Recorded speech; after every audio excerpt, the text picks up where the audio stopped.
Imagine you're a chaperone on your 18-year-old daughter's, school trip. It's an overnight.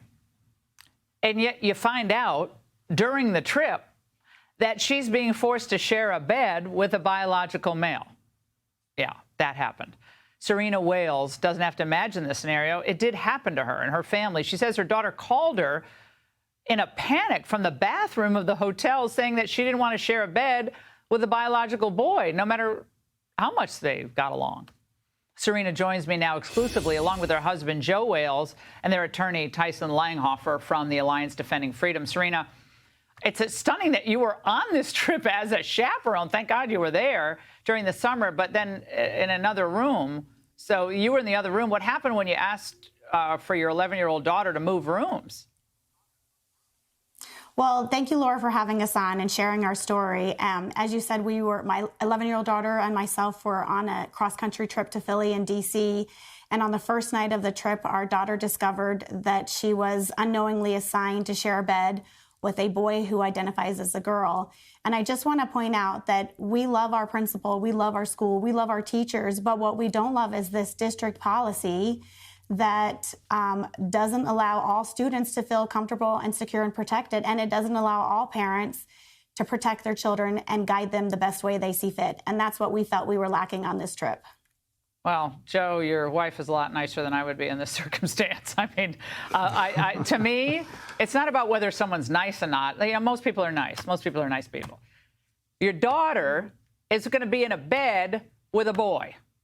Mm-hmm. And this is when your wife is on the trip. These facts are so mind-blowing to me, I can't even believe them.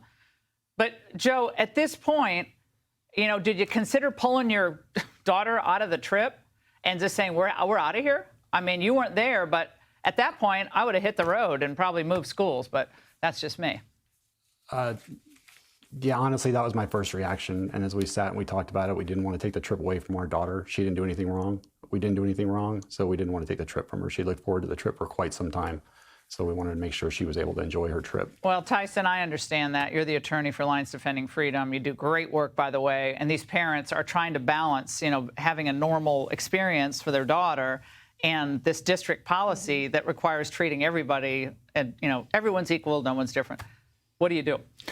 Well, you do what they did, which is call Alliance Defending Freedom and stand up for their daughter. And so what we're asking the school to do is to tell parents what the policy is, one, and two, to allow the parents to opt their children out if if they find out that their daughter, their 11-year-old daughter, is going to be sleeping in the same bed with a boy. That's wrong. Wrong. Why do you have to opt? I mean, it seems like, why do you have to opt out? This should not even be a question at all. It absolutely should not be a question. I agree with that. But if the school is going to have this policy, they absolutely should not be able to hide this information from parents. Oh, they're hiding it. And Serena, what happened when you asked to have your daughter move rooms?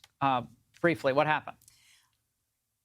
Well, she actually, when we were able to finally do it, she and I were not able to discuss what happened with anybody else on the trip. We were told to hide it to protect all of the students that were on the trip.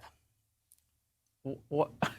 Wait a second. They're trying to control your freedom of expression as your daughter's expression and your concern. Joe, your thoughts here? I guess you can't speak about it. This is this is the CCP land. You can't speak the truths anymore. Right. Right. Well, we were, like you mentioned, I wasn't on the trip. I was finding out.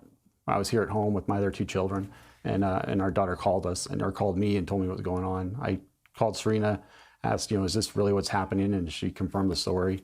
And from there, we started trying to figure out how we were going to address this issue.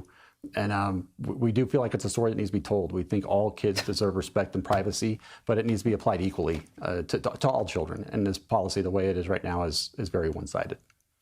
Well, all of you, Alliance Defending Freedom, fantastic work. Thank you for doing what you're doing. Joe, Serena, thank you for telling your story. That's it for us tonight.